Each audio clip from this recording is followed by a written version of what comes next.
The member for his question. I don't think there's any question that it's always about choices.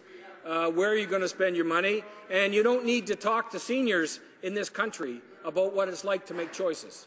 Because I know that there are many seniors that I speak to in Dartmouth Cole Harbour who make choices about whether they're going to be able to put enough food on their table, and whether they're going to be able to afford to pay for all of their prescription drugs, whether they're going to be able to pay for affordable and safe accommodations. Those are the kinds of choices that seniors are making. This government is saying thumbs up to prisons, thumbs up to F-35s, thumbs up to profitable corporations, and they're saying thumbs down to seniors, to people on unemployment, to people that are looking for services from this country or from Canadians. And I would suggest to you that those are not my priorities, and they're not the Canadians' priorities that I talk to. Questions and comments. The honourable member for Nickel Belt.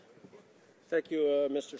Speaker, and I'd like to thank my colleague for his speech on this. And in his speech, he said that he's getting a lot of phone calls from seniors in his constituents. So I'd like to have his opinion on having seniors call the closest Conservative MP to their riding. Would that be effective if more seniors were to call Conservatives MP and tell them how unhappy they are with what the government is doing?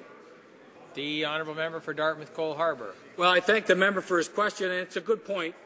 And I talked to representatives of senior groups last week. We had a pre-budget discussion in my riding, and this was an issue that was raised by many people and was a concern. And I said to them, I said, you can count on me as your MP to stand up when I have the opportunity, and I will take every opportunity to do this, to speak out about these issues and raise your concerns. But I said to them that what we've seen from this government is an absolute disrespect and contempt of democracy in a parliament. They want to shut down debate at every opportunity, and that one thing they needed to do was they needed to speak to Conservatives themselves, that they need to make sure that this government understands directly just how concerned they are about their future. The honourable member for Pierrefonds-Dallaire. Thank you, Mr. Speaker.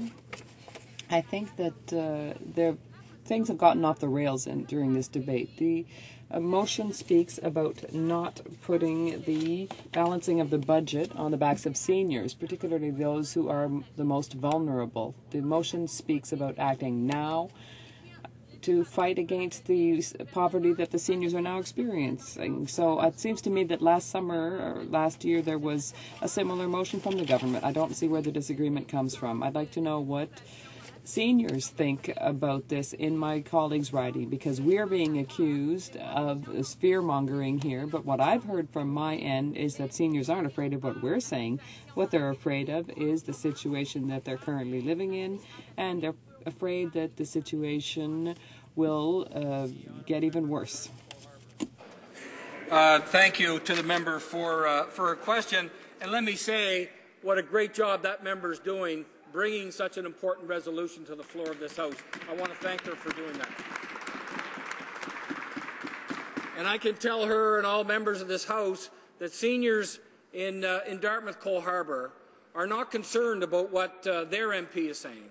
They're concerned about what this government is doing. I had a call this morning. I had a long chat with a young man. He sounded young, anyway, younger than me.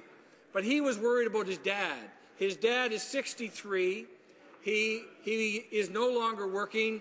He's saying, what's going to happen to him?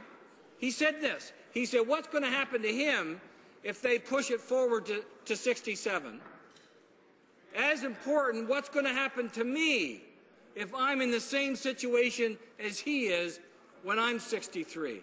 And I said to him that I would bring that point to the floor of this House this morning, and I would continue to raise those issues so that government members recognize the kind of stress and the kind of strain that they're putting on seniors and their families from one end of this country to the other.